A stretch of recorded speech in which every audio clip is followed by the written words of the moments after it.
Man, did this game have some big shoes to fill.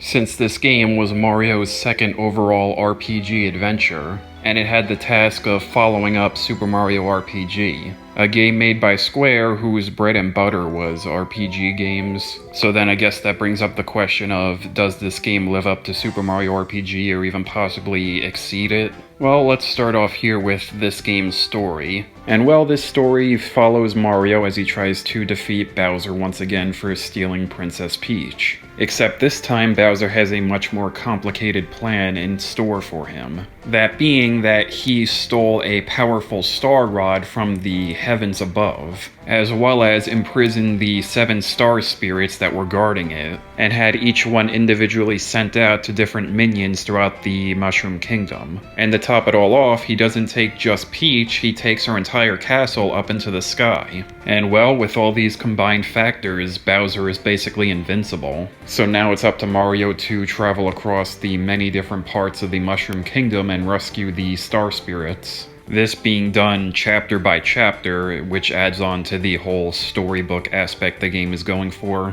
which just easily adds to this game's charm. But anyway, that covers the story. And now we'll be moving on to the gameplay. And well, this is an RPG game, so that means your battles aren't going to be your typical battles, they're going to be turn-based. But, unlike most RPGs, or at least I'm assuming most RPGs because I haven't actually played that many, instead of you just choosing an attack and letting the computer decide how much damage it does, you actually influence how much damage you do.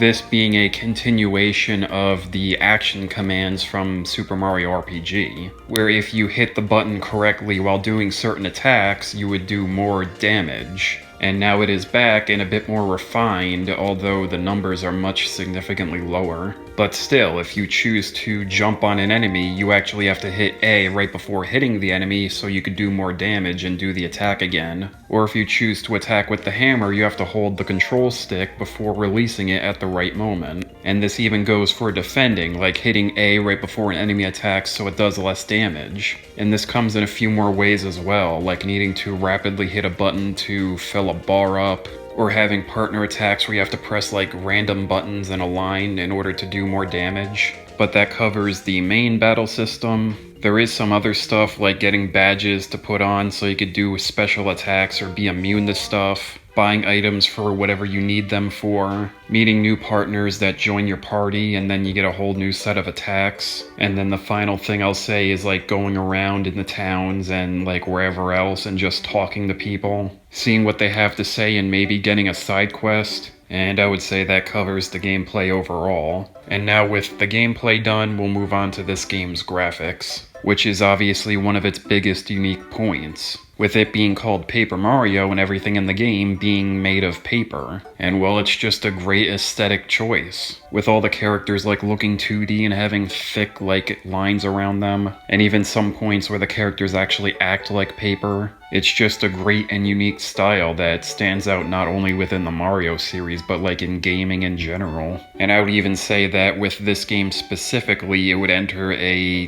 type of category that not many games I could think of would enter. That being Nintendo 64 games that aged well graphically, since for the most part this game doesn't do 3D models that would end up looking outdated by today's standards, but instead went for a style that's kinda timeless. But anyway, that covers this game's graphics. And now I'll move on to this game's music. And well, the music overall and all around is great. It all has a playfully and bouncy sound to it, which I feel goes right along with, again, the tone of this game being a storybook. This is a perfect set of music for this type of Mario adventure, with my personal favorite part of this being how every end chapter boss has their own unique themes. But anyway, that covers the music, and I believe that also covers everything I wanted to talk about with this game. Actually, oh crap, I almost forgot about one of the more important parts of this game, that being that you actually play as Princess Peach during some of it. Yeah, in this game she's actually active in trying to find out where the 7 star spirits are located so she could tell Mario. And granted, it's not as big as the role she had had in Mario RPG, where she was literally a part of your party and fighting off enemies alongside you, but it's still a big step up from her usual role as the damsel in distress that really doesn't do anything but just wait for Mario. But other than that, now I believe I've said everything I wanted to with this game.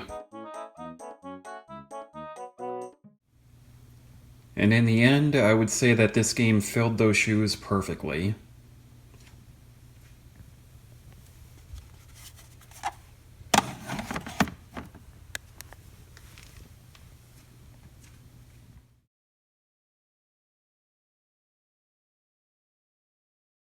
Now, I know that Paper Mario 2 was originally supposed to be Super Mario RPG 2, and I assumed that Square was meant to come back and work on it, and obviously that's not what happened. We ended up getting Paper Mario made by different people. But having said all that, you do have to kind of wonder what exactly the Mario RPGs would look like if Square kept making them.